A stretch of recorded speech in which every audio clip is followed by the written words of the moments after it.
¿Hubo miradas que te decían, Sí, Nicolás, ¿por qué acá? ¿Por qué esto? la idea con este título era de alguna manera eso, traer a toda esta producción de muchos años de estudio, de dedicación, de práctica también en el ámbito del sistema de justicia a un debate actual. Es un libro sobre masculinidades, sobre nuevas, viejas masculinidades y qué hacemos con él, cómo se constituyen, qué les vino a decir el feminismo. Soy un poco crítico del concepto de las nuevas masculinidades, Sí. ¿no? Hiciste una mención a las falsas denuncias, hoy lo trae el Poder Legislativo. ¿Qué te pasa a vos con esta nueva narrativa? Tiene realmente una intencionalidad política e ideológica clara, que es, de alguna manera, que las mujeres no vayan a denunciar, que ese avance que habíamos conseguido y que mencionábamos antes se retrotraiga. No estamos en los tribunales llenos de denuncias falsas. Eso es un dato que no existe en la realidad. Preguntarte qué significa para vos sacar el libro en este momento. Te presento yo Bueno, entonces, te dale, presento yo. dale, Escúchame, dale. veniste acá, estamos en la feria del libro, la feria número 50 del libro, presentando este libro, La rebelión de los mandriles, Nicolás J. Papalía. Es una presentación, eh, me gusta, porque es una presentación al paso, de alguna Exactamente, manera. así es. Una manera, cuando vos dijiste, quiero abrir la conversación, vamos a ver con cuánta gente de la que vaya pasando podemos conversar hoy de este libro que...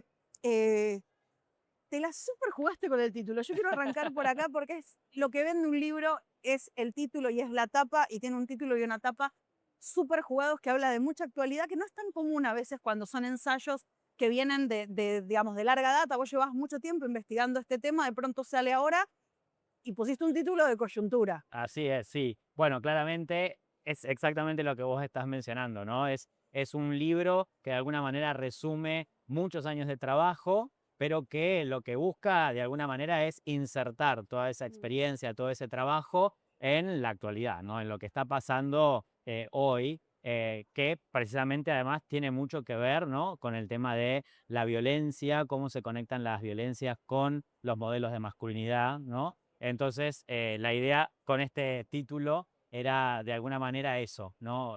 Plantear o traer toda esta experiencia, toda esta producción de muchos años de estudio, de dedicación, de práctica también en el ámbito del sistema de justicia a un debate actual, al debate de la coyuntura. Ya ahí diste una pista por si alguien no se da una idea de qué se trata. Es un libro sobre masculinidades, sobre nuevas, viejas masculinidades y qué hacemos con cómo se constituyen, qué les vino a decir el feminismo a esas masculinidades y qué dicen en nombre propio. Totalmente, sí, sí, precisamente es un libro que trata, entre otras cosas, de construir este vínculo, ¿no? Significativo entre cómo se construyen los modelos de masculinidad, cuáles son las principales características y cómo eso, digamos, se vincula con el ejercicio de violencias, ¿no? Porque precisamente para mí hay ahí una conexión intrínseca entre cómo se nos enseña a los varones a ser varones y el ejercicio de violencia, ¿no?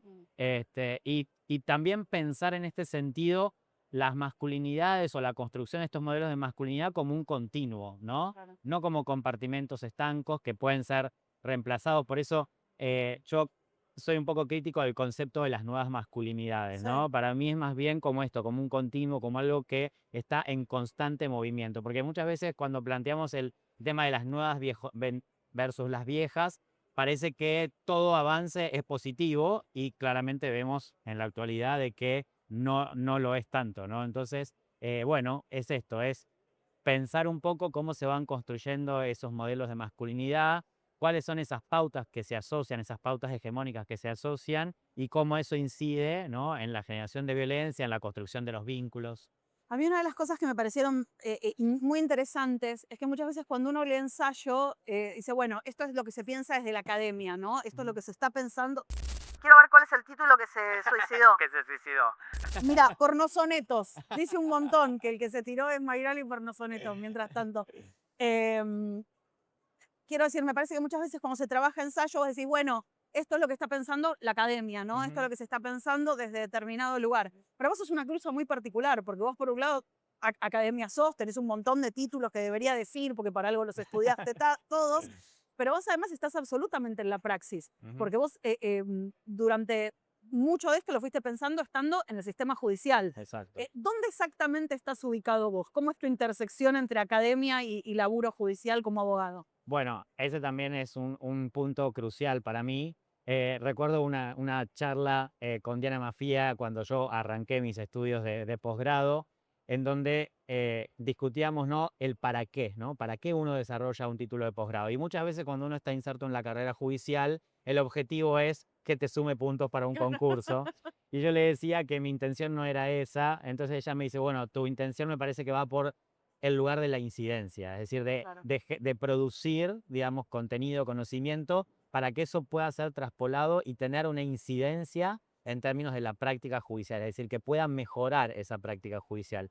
Así que en ese sentido, digamos, mi trabajo está precisamente orientado a eso. Yo hoy le decía también a mi equipo, no me defino como un académico en sí mismo, porque no estoy, digamos, pura y exclusivamente abocado a ese ámbito, porque lo que me interesa es que la academia salga, ¿no?, de ese ámbito en el que muchas veces queda encerrada para poder transformar la práctica judicial. Bueno, y una de las cosas que pensaba, ¿no? Que la práctica judicial, a ver, desde las militancias, desde la academia, podemos elegir nuestro objeto de estudio y podemos incluso a veces decir, no, en esta parte no me enfoco. El sistema judicial, hay dos cosas de las que no se puede, digamos, salir, que Ujú. son las víctimas, pero también que son los victimarios. Exacto. Me parece que lo que tiene algo es que tu propia experiencia y trayectoria vital te obliga a pensar qué pasa con los varones, que muchas veces están ubicados en el lugar del victimario. Por favor, no digan no todos los varones, está claro que no todos los varones. Hay una cuestión estadística que es insoslayable y por eso es interesante pensarlo así. Exactamente, sí. Bueno, y en ese sentido también un poco cómo fue mi acercamiento, ¿no?, a esta temática, Sí, porque yo empecé a interiorizarme en las masculinidades, en el abordaje de los varones, a partir de observar en la práctica judicial que las respuestas que estábamos dando eran respuestas que no eran efectivas para la resolución de los casos, ¿no? Porque desde el año 2010 se puso mucho énfasis en el abordaje de la violencia de género, afortunadamente, y también en el trabajo con las personas víctimas, pero ese abordaje no se tradujo en un trabajo con los varones. Entonces, todas las respuestas que se iban tomando eran respuestas que no aportaban soluciones, que muchas veces empeoraban esas condiciones concretas, ¿no?, que generan y que, digamos, aumentan la violencia en cada vos dabas situación. algunos ejemplos que no sé si tenés ganas de compartir, pero me parecía interesante que era eso, ¿no? Cómo era un abordaje que estaba de acuerdo a derecho, pero que no pensaba el problema de manera global, pretendiendo ayudar empeoraba situaciones. Ujú, exacto. Bueno, sí, yo arranco en la introducción del libro contando un caso que para mí fue el que hizo el clic en mi El bisagra, cabeza, sí. exacto, que tiene que ver precisamente con un caso que me tocó trabajar cuando yo integraba una defensoría oficial de la ciudad, en donde nos viene en este caso, un varón denunciado, a relatar que a raíz de una denuncia que había interpuesto su expareja, su pareja en realidad, eh, lo habían excluido del hogar. Y esa exclusión del hogar hizo que él se encontrara en situación de calle, porque no tenía dónde ir, no tenía, digamos, una fuente de ingreso. Entonces nosotros nos encontramos frente a un varón que reconocía incluso que tenía un problema con la violencia, es decir, que él efectivamente había ejercido esa violencia, pero que a su vez hoy se agregaba la problemática de ser una persona en situación de calle, que sabemos que también tiene un montón Claro. de cuestiones aparejadas. Entonces, ahí claramente era un caso en donde veíamos que la respuesta judicial era una respuesta que no estaba ayudando, digamos, a atender ese conflicto, porque una situación así incluso puede hasta empeorar, ¿no? Sí. Digamos, el resentimiento o lo que se juega en cada uno de esos contextos para generar Sí, más o en todo caso, violencia. me parece, bueno, quizás repara la situación o previene la situación de esa mujer, Exacto. pero no de esa persona, digamos, del excluido al respecto de otras situaciones, al respecto de otras personas. Insistía en esto, ¿no? Que suele ser tan tabú, porque hay un discurso, y pensaba que en esto es bastante, digamos, cruza la grieta, que Ujú, es, bueno, el agresor, ¿qué me importa? ¿No? El ujú, agresor, y no estoy hablando de tenerle pena, de tener conmiseración, eso cada uno elegirá qué es lo que siente, pero como sociedad hay que hacer algo con eso. Vos te exacto. metés ahí en algo incómodo, ¿te costó? ¿Hubo miradas que te decían, Sí, Nicolás, ¿por qué acá? ¿Por qué esto? sí, sí, porque además imagínate que yo comencé, digamos, a plantear esto, este punto incómodo, hace 10 años atrás. cuando todavía el tema de el trabajar con los varones era aún menos explorado, digamos, había un menor consenso en relación con eso, y parecía primar este discurso de que cómo vamos a destinar recursos para trabajar con varones, porque eso implica quitarle recursos a las víctimas, ¿no? A las mujeres Sí. víctimas. Entonces, realmente había resistencia, incluso aún dentro de los propios feminismos, ¿no?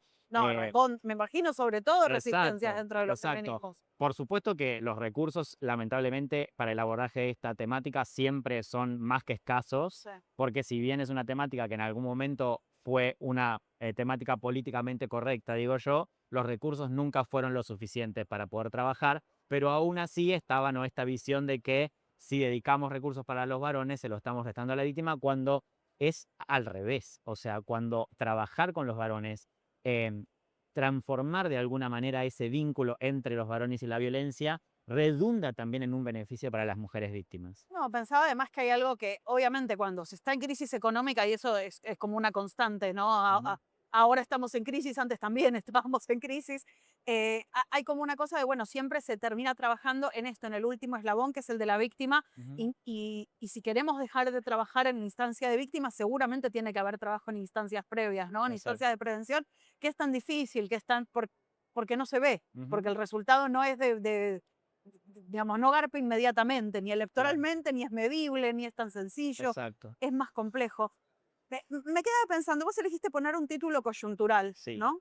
Eh, vos empezaste a trabajar en esta que es tu tesis hace, me imagino, ¿cuánto tiempo? Y en la tesis de doctorado en 2016, Son 10 10 años, años. exacto.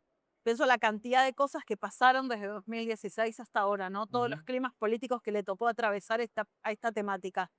¿Cómo van permeando en el tratamiento de este tipo de violencias? ¿Cómo van apareciendo, no? Porque a vos te tocó el furor feminista, ni una menos, la ola verde, la reacción Ujú. ante esto, de pronto esto, digamos, acostumbrarnos a que las referencias a la violencia sexual son parte del vocabulario oficial de la Casa de Gobierno, ¿no? Que es algo Totalmente, que sí.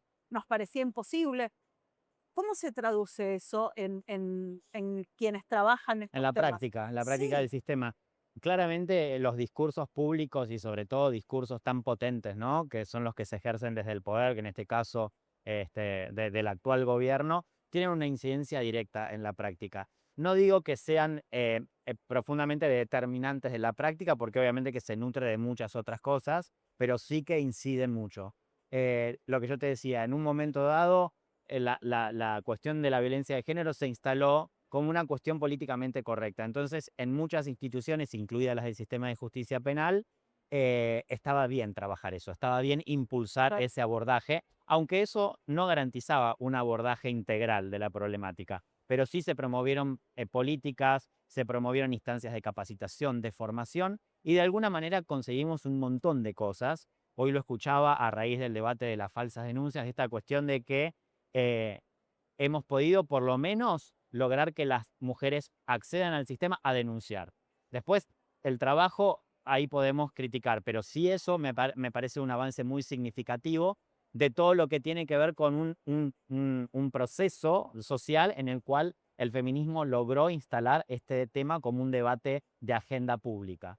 Lamentablemente, en los últimos años hemos tenido un retroceso muy fuerte con estos discursos neoconservadores, ¿no? Que incluso vienen hasta negar la problemática de la violencia de género, ¿no? Con una intención ideológica clara de, bueno, que la violencia se siga reproduciendo, ¿no? Que el statu quo que habíamos logrado de alguna manera sacudir y desarticular se restablezca, ¿no? Y eso tiene, perdón, tiene traducción en la práctica porque hemos visto cómo estas instituciones que le daban espacio a la temática, hoy por hoy se la van quitando, de a poquito, pero lo van haciendo. Es que hay algo muy curioso, ¿no? Parecía que después de 2015 lo que íbamos a discutir era de qué manera era el abordaje, qué era lo Ujú. mejor, porque podía haber un abordaje súper punitivista, podía haber un abordaje de otro tipo, pero a mí por lo menos, no, quizás estuve ingenua, no se me había ocurrido que lo que íbamos a discutir era la mera existencia de la violencia por razones de género, ¿no? Totalmente, sí. Eso es como un poco novedoso y me imagino además muy frustrante. A mí por lo Ujú. menos me resulta muy frustrante. Me imagino a vos que llevas tantos años dedicado a esto. te dicen que tu tesis no existe, no hay tema, Exacto, no hay tema, te totalmente, sí. equivocaste. Sí, sí. Bueno, y ese es realmente para mí un desafío en el cual, digamos, en este libro traté de ser muy, muy cuidadoso, porque de alguna manera yo sostengo una mirada crítica respecto de cómo se trabajó y cómo se abordó la problemática de la Sí. violencia, y sostener esa mirada en un contexto, digamos, tan peligroso, realmente exige para mí esto, ¿no? Esa mirada fina, ese trabajo fino, ¿no? Pero me parece que en definitiva esa mirada crítica también puede servir en este contexto, ¿no? Como para poder salir para arriba, digo yo, ¿no? Para poder plantear acciones transformadoras pese a lo negativo del contexto. No, me parece además que hay una cosa, y se nota en el libro, ¿no? Es una mirada crítica y hay algo que se va discutiendo, pero está claro desde dónde se está Ujú, discutiendo. Se está exacto. discutiendo, como quien dice, desde adentro. Ujú. No se pare en la vereda de enfrente a hacerlo. Hiciste una mención a las falsas denuncias. Esto se está discutiendo. Hoy lo trae el Poder Legislativo. Me imagino que con mucho apoyo, obviamente, del Poder Ejecutivo.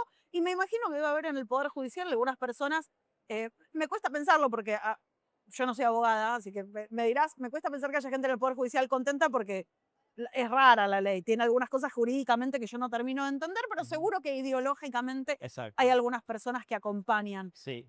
¿Cómo lo ves vos? ¿Qué te pasa a vos con esta nueva narrativa de que en realidad el problema que hay no es, digamos, que el verdadero problema en este momento de la violencia de género son las falsas denuncias? Bien, bueno, primero decirte que efectivamente hay dentro del Poder Judicial agentes en los cuales estos discursos todavía siguen siendo discursos que calan hondo. No, los discursos estoy seguro, lo que a mí me sorprende mucho es que ya existe, digamos, las falsas denuncias ya están Ujú. penadas. Entonces a mí me cuesta pensar que hay gente que está dentro del Poder Judicial que le dicen vamos a penar las falsas denuncias y dice qué buena idea, como si no existiera ya una pena por falsa denuncia. Tiendo a creer que la gente que trabaja en el sistema judicial conoce las leyes, entonces Bueno, pero es ahí déjame la esperanza, hilvano, no seas malo. no vamos a recordar eso, pero hilvano con esto que vos me preguntabas, porque esta ley es una ley que tiene realmente una intencionalidad política e ideológica clara, Mm. que es de alguna manera que las mujeres no vayan a denunciar, es decir, generar que ese avance que habíamos conseguido y que mencionábamos antes se retrotraiga, porque no hay evidencia empírica, es decir, no hay material empírico que dé lugar a este debate. No, no estamos los tribunales llenos de denuncias falsas. Eso es un dato que no existe en la realidad. Pero te voy a proponer algo medio abogado del diablo, porque Sí.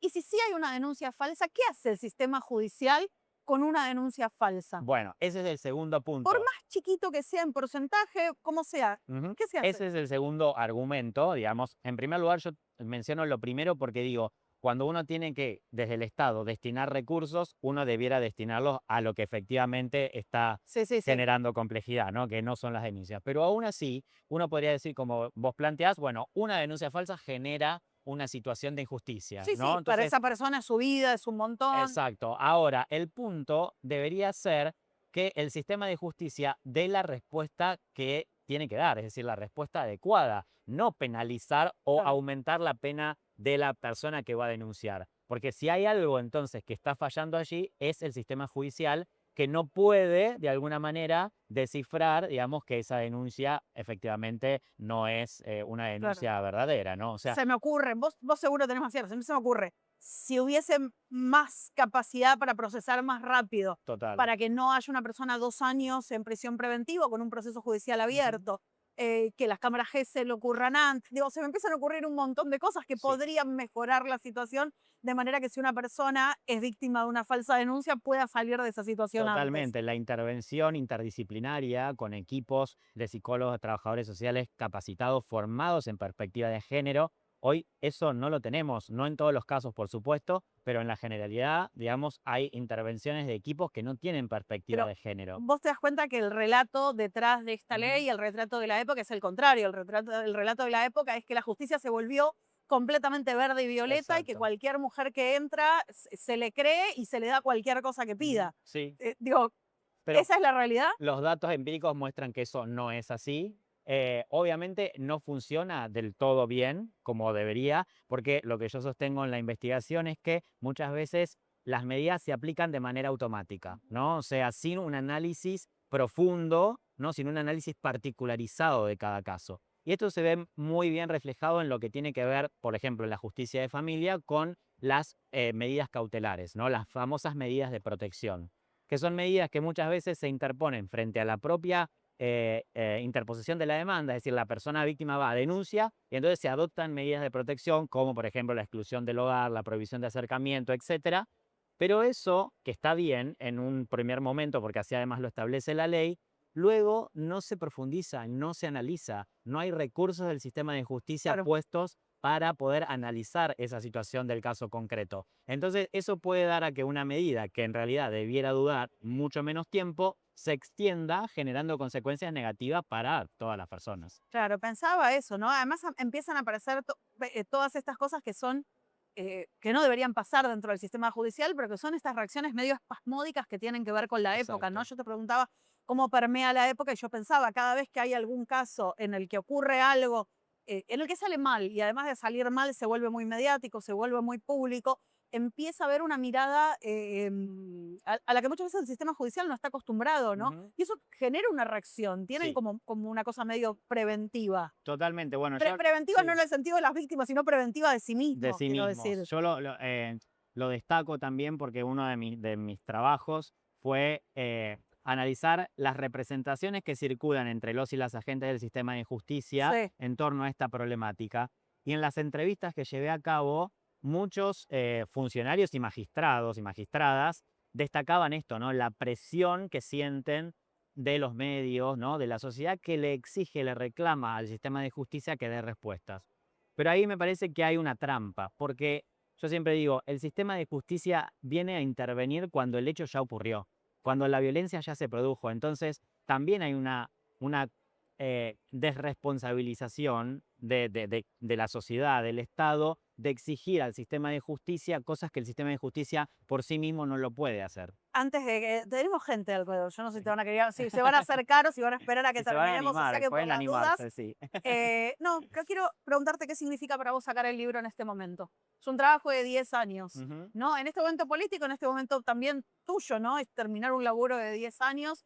¿Cómo es estar ahora en esta feria, 50 años, con todo lo que vino pasando alrededor, con todo lo que se está discutiendo acá? Total. Bueno, mira, fue también un debate que dimos cuando decidimos publicarlo con Caro, la editora de Galerna, porque muchas personas me decían, bueno, pero quizás no es el momento, la ola feminista ya pasó, entonces no va a tener Ya la no misma garpa, repercusión. claro. Exacto. Y para mí eso fue, o motivó, digamos, un sentimiento contrario, el hecho de decir, en este momento donde asistimos a este retroceso, eh, instalar y sostener un debate como este me parece sumamente necesario. Me parece necesario desde el punto de vista militante, en el buen sentido del término, para que estos avances que hemos tenido no retrocedan, sino que por el contrario resistan este embate y puedan seguir construyendo hacia adelante una sociedad más justa, más igualitaria. Me parece un gran punto para cerrar, porque la gente está tímida, por si se quieren acercar, ¿te vas a quedar un ratito firmando? Así es. Perfecto. Bueno, ahí está. Hagamos bien, estamos, Sí. mira, justito ahí en la entrada, perfecto, de pabellón, entran derechito después de pasar para la entrada de la feria, ahí en el stand de Galerna, Nicolás Ahí Papalía, está. tenelo Bueno, ahí vos, hacele vamos. así, una Ahí va. cámara, algo. Gracias. No, gracias a vos, Marina.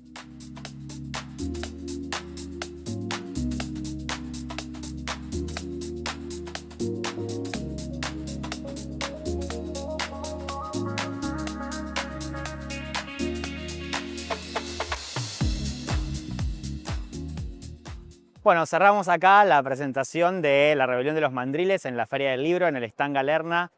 Tuvimos la entrevista con Marina Abiuso, un diálogo realmente hermoso, así que bueno, los invito a todos a poder disfrutarlo.